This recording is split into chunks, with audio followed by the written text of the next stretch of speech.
그래서 오늘 처음 듣더라도 최대한 이렇게 이해가 될 수 있도록 선생님과 이렇게 설명을 잘 해주도록 할게요. 그러려면 이제 지난 시간까지 뭘 배웠는지를 기본적으로 복습을 해야 되잖아. 공부 못하는 애들은 예습이 필요한 게 아니라 복습이 필요하거든. 그래서 일단 주요 등장인물 다시 한번 훑어보도록 하겠습니다. 사무엘 말고 등장하는 사람이 이렇게 주요 등장인물 좀 있잖아요. 첫 번째 사울 나오기 전에 사무엘 1장쯤에 누구 나와? 한나도 나오고 엘리도 나오고 군인나도 살짝 나오죠. 그래서 모르겠지만 엘리도 있고 많이 알고 있네. 아직 한 명 안 나왔어요. 엘가나 한나의 남편이자 또 아내로 인한 가정의 불화를 조장한 한 남자가 나오죠. 그리고 한나 나오죠. 그래서 이 자식 없어서 군인나한테 엄청나게 이제 구박을 받죠. 나오죠. 그리고 아까 나왔죠. 엘리 있었잖아요. 그래서 그 세상인데 저한테 아주 박대 먹었어요. 거의 뭐 정신 나간 부하들이 있었고 또 이제 둘 사이에서 아이가 아시는 것처럼 이제는 이제 1장, 2장 쭉 거쳐가면서 지금 우리가 이제 배울 때쯤 돼서는 이스라엘이 아직 영적 지도자지만 이제 너무 늙었어요. 그래서 이스라엘 백성들이 이제는 더 이상 이걸 배면은 믿기 힘든 이제 사람의 수준으로 이제 되는 거죠. 그리고 이제 사무엘과 사람으로 다른 이제 루벤필의 이 키 크고 잘생긴 베냐민 지파의 자손이 이제 나오는 요 이제 주요 뼈대를 갖고 저희가 이제 갖고 있었어요. 여러분들 다 알고 있죠. 자, 이제 이게 주요 이제 등장 인물이고 복습 차원에서 주요 사건들이 있잖아요. 사건들 얼마나 여러분들이 잘 알고 있는지 한번 또 이렇게 보면은 옆에 빵꾸난 것들이 좀 있을 텐데 첫 번째 이게 이제 순서대로예요. 저희가 배웠던 게 여러 개 있잖아요. 자, 자식이 없던 한나의 모모와 영도로 태어난 사무엘 공통으로 들어갈 건 뭘까요? 기도와 어떻게 알았어? 기도 맞아요. 한나의 등장하는 그 스토리에서는 기도가 제일 중요했죠. 한나가 정말로 절실하게 하나님께 매달렸던 순간이 나오고 또 뭐 여러 가지 나오잖아요. 그래서 이스라엘은 이 법궤를 모처럼 쓰다가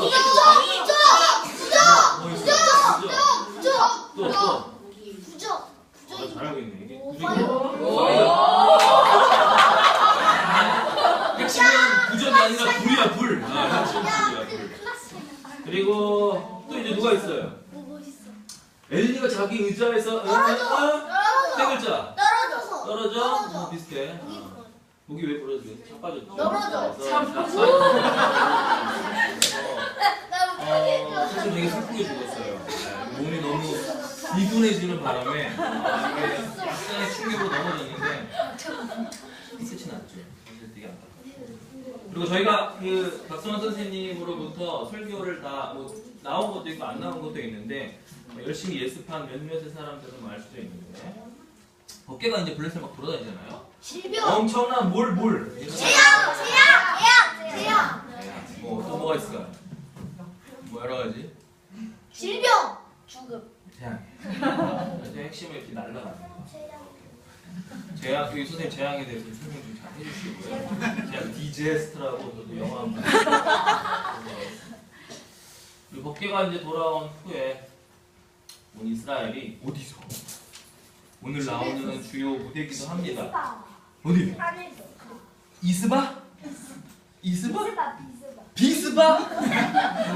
전공이 좀 흔들리는데? 비스바. 아주. 와, 뒤에서 알려줬다. 그 뒤에 선생님 누가 왔는지가 아주 중요해. 저기 뒤에 선생님도 아는데도 앉아있어도 모르잖아, 저기는. 선생님 뒤에 있다고 해서 알 수 있는 게 아니에요. 자, 미스바죠. 사무엘이 늙자 이스라엘은 킹. 이 정도 수준이에요. 마지막으로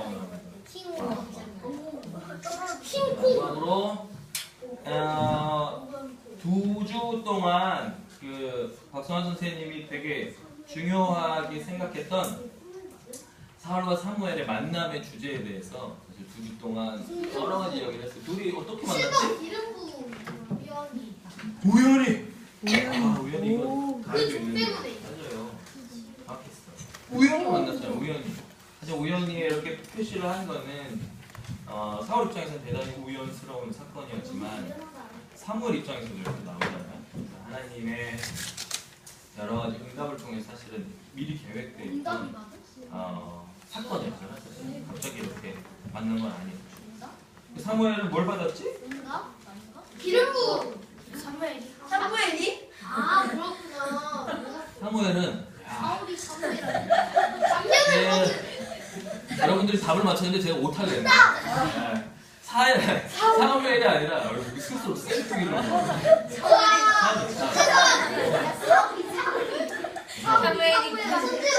그래서 뭐 이게 주요 사건은 저희가 훑어보면 요거를 이제 기반으로 해서 오늘 이제 이게 아마 9장 정도 가지고 여러분들이 다시 한번 엄마 아빠랑 이런 내용들을 그래서 오늘은 뭐냐면 제가 오타를 낸 사울이 기름 부음을 받았는데 생각해보면 그 당시에 뭐 이렇게 뭐 뉴스 미디어나 아니면 뭐 유튜브가 있는 게 아니기 때문에 둘밖에 몰라요. 그러니까 사실은 그 사울이 왕이 됐는데 왕은 자기 혼자 왕이라고 한다고 왕이 될 수 있는 건 아니잖아. 그래서 사무엘은 사울이 이제 왕이 되는 그 어떻게 보면은 선포를 하는 그 순간이 이제 오늘 저희가 볼 본문이에요. 그래서 지금 저희가 여기 하나를 넘겨보면 이제 여기서부터 저희가 같이 볼 본문 중에 몇 군데만 이제 추렸는데 아까 지금 방금 보여드린 거는 마지막에 왕이 되는 기름 부음을 받고 그 뒤에 이제 어떻게 되는지 오늘 같이 보도록 하겠습니다. 제가 첫 줄을 읽고 그다음에 한 절씩 돌아가면서 읽도록 하겠습니다. 사무엘이 이스라엘의 모든 지파를 앞으로 나오게 하니 주님께서 베냐민 지파를 뽑으셨다. 사무엘이 베냐민 지파를 각 집안별로 앞으로 나오게 하니 아드니의 집안이 뽑혔고 마다니의 집안 남자들을 앞으로 나오게 하니 기스의 아들 사울이 뽑혔다. 사람들이 그를 찾았지만 보이지 않았다. 그래서 사람들이 다시 주님께 여쭈어보았다. 그 사람 여기에 와 있습니까? 주님께서 말씀하셨다. 그는 짐짝 사이에 숨어 있다. 사람들이 달려가 거기에서 그를 데리고 나왔다. 그가 사람들 가운데 섰는데 다른 사람들보다 머리 위만큼은 더 커 보였다. 사무엘이 온 백성에게 말하였다. 주님께서 뽑으신 이 사람을 보아라. 온 백성 가운데 이만한 인물이 없다. 그러자 온 백성이 환호성을 지르며 임금님 만세 하고 외쳤다. 사무엘이 왕의 제도를 백성에게 알려준 다음 그것을 책에 써서 주님 앞에 보관하여 두고 온 백성을 각자의 집으로 돌아가게 하였다. 사울이 기브아에 있는 자기 집으로 돌아갈 때 하나님께 감동을 받은 용감한 사람들이 사울을 따라갔다. 그러나 이런 불량배들은 이런 사람이 어떻게 우리를 구할 수 있겠느냐 어떤 데서 그를 숨겨두고 그에게 예물도 바치지 않았다. 그러나 사울은 못 들은 척하였다. 중간에 조금 이야기 그 사울이 여러 가지 이야기들이 중간에 전쟁을 치르고 하는 것들이 있는데 조금 줄여서 이 부분만 좀 보도록 하겠습니다. 다음날 아침 일찍 사울은 군인들을 세 부대로 나누어 가지고 새벽녘에 덮친 한복판으로 들어가서 날이 한참 뜨거울 때까지 암몬 사람들을 쳐서 죽였다.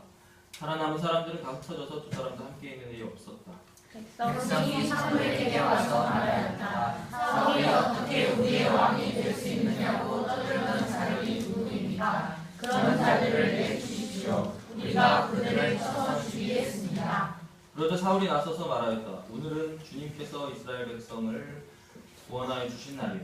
오늘은 사람을 죽이지 못하고 거기에서 사울과 모든 이스라엘 사람들이 함께 크게 기뻐하였다. 사무엘이 백성들에게 말하였다. 우리가 길갈로 가서 사울이 우리의 왕이라는 것을 거기에서 새롭게 선포합시다. 그래서 온 백성이 길갈로 가서 그곳 길갈에 계시는 주님 앞에서 사울을 왕으로 세웠다. 그들은 거기에서 짐승을 잡아서 주님께 화목 제물로 바쳤다. 오늘 그래서 내용은 사울 제목을 달자면 저희가 성경에 대해서 뭐 많이 이야기를 알고 있어서 사울은 다윗 왕이 되기 전에 되게 좀 나쁜 왕, 미친 왕, 열연을 또 그 수현 선생님이 해주셔서 정말 미친 왕으로 잘 알고 있지만 사실은 우리가 뒷얘기를 모르고 이 부분만 보면 사울은 아주 근사한 사람이에요. 오늘 뭐 제목을 굳이 달자면 오늘의 본문은 사울의 이 리즈 시절이라고 할 수 있는 리즈 시절이라고 하면 이렇게 대단히 이렇게 인생에 있어서 잘 나가는 정점을 찍는 시절부터 이렇게 말을 하는데 사울이 아주 정점을 찍는 그 순간에 오늘 얘기입니다. 그래서 보통 근데 사울이 이렇게 왕으로 세워지고 그리고 이렇게 밖으로 나서기까지 일반적으로 우리가 흔히 역사책에서도 배우고 하는 그런 다른 왕들과는 조금 다르게 이렇게 소위 대관식을 갖고 왕의 모습을 갖게 하는데 생각해보면 어때요? 보통 처음 왕을 임명할 때 뭐 책을 본 사람들도 있고 성경에 있는 왕 말고 보통 여러분들이 이렇게 유럽의 여러 왕들을 혹시 아는 사람도 있을 텐데 아까 잠깐 봤던 나폴레옹도 있었고 여러 가지 그 어떤 나라를 다스리는 그 왕이 취임하는 그 순간에 혹시 그림 같은 것들을 본 사람이 있으세요? 제일 보통 어때요? 모습이 어디가 되게 중요하게 부각이 돼? 왕이 되게 부각이 많이 되지. 또 왕관이 기본적으로 막 쓰고 있고 옷이 엄청 화려하고 음식 그래 음식도 되게 잘 먹고 빨간색 그리고 화려한 어떤 그 망토나 이런 조각이 이런 것들이 있어서 맞아요. 이게 보면은 그 나폴레옹이 이렇게 대관식 때 이거는 자기가 받는 게 아니라 그 누가 나폴레옹이에요? 서 있는 사람 자기가 왕관 들고 있는 거예요. 나폴레옹 1세가 왕관 들고 있는 사람 있잖아. 보면은 사람들도 대단히 이렇게 우러러 볼 수 있을 정도로 일반적인 왕이라고 하면 장소도 되게 중요하고 왜냐하면 사람들이 오 할 정도의 장소여야 되잖아요. 그것도 되게 제일 중요해요. 화려한 평소 있지 않은 것도 있고 제일 중요한 건 자기 스스로. 왜냐하면 왕은 내가 제일 높아져야 되는 사람이기 때문에 이거는 이제 조명이 좀 칙칙해서 그런데 대단히 화려한 금덩어리. 제일 중요한 건 보통 일반적인 왕이라고 하면 본인이 대단히 높아지고 본인이 대단히 우러러 몸을 이렇게 받아야 되는 그런 순간인데 아까 저희가 이렇게 같이 읽었던 어떻게 보면은 이스라엘 최초로 이렇게 왕정 국가가 선포되는 그 순간은 사실 달라요. 그러니까 왕이 되게 돋보인다기보다는 하나님의 존재감이 되게 돋보이도록 여러 가지 장치들이 준비되어 있고 하나님이 돋보인다는 거 반대로는 사람이 최대한 이렇게 낮아지는 그런 순간들이 사실 보여지는데 아까 전에 제가 처음에 봤던 그 법궤가 돌아다니다가 돌아왔던 장소가 어디라 그랬죠? 같이 막 회개했던 장소가? 아까 여기 맞췄었던 미스바. 비스바? 미스바. 그래서 미스바는 대단히 이스라엘 백성에게는 되게 낮아졌던 곳이에요. 왜냐하면 자기네들이 대단히 큰 죄를 지었고 하나님의 역사, 은혜를 통해서 다시 법궤를 받아들이면서 하나님께 엎드려졌던 어떻게 보면 되게 슬픈 역사이기도 하고 되게 창피하기도 하고 미스바라는 것은 이스라엘 백성에게 그런 의미가 있는데 오늘 아까 전에 잠깐 봤던 사울이 왕으로 이렇게 등정하는 그곳이 바로 미스바예요. 사무엘이 이스라엘 백성들을 모았던 그곳은 사실은 사울을 이렇게 어떻게 보면 이런 식으로 사람들이 제일 많이 잘 모이고 화려한 곳으로 이렇게 불렀을 법도 하지만 사실은 사무엘은 그러지 않았어요. 최대한 하나님께서 이 백성들을 다스린다는 걸 더 알리고 싶었고 그리고 아까 전에 저희가 같이 봤었던 사울이 뽑혔을 때 사울이 어디 있었죠? 혹시 기억나세요? 사울이 어디 있었어요? 사울이 진작에 숨어 있을 정도로 사실은 이렇게 화려하거나 이렇게 잘 나가는 사람도 아니고 우리는 앞부분에서 봐서 사무엘이 여러 가지 이렇게 사울에게 기름도 붓고 되게 좋은 사람으로 많이 묘사를 했지만 사실 그 순간만큼은 왕이 우리가 흔히 알던 그런 왕이랑은 조금 달랐죠. 그래서 왕이 되는 방법은 사실은 몇 가지 딱 있어요. 왕이 보통 되는 첫 번째 방법은 뭐야? 제일 쉬운 방법. 왕을 죽이려 그것도 있어요. 그리고 또 인기도 있고 맞아요. 그리고 또 똑똑해야 왕이 그래. 아들이 지금 뭐 어떻게 보면 왕이 왕이 아들. 한데 왕이 아들. 왕이 아빠가 왕이면 돼. 그래서 보면은 편해요. 그래서 아빠가 왕이 누구예요? 세종 왜 왕이 됐어? 아빠가 왕이야. 아빠가 왕. 똑똑해서가 아니라 아빠가 왕이서. 아까 말한 것처럼 또 인기가 있는 건 뭘로 어떻게 알아? 인기의 척도는 투표를 하죠. 투표를. 그래서 우리도 어쨌든 인기가 많은 사람이 투표해서 1등이 됩니다. 하나 상관없어요. 인기가 있으면 1등이 돼. 그리고 아까 말한 첫 번째 말한 건 뭐였어? 남을 죽이면 또 왕이 될 수 있어요.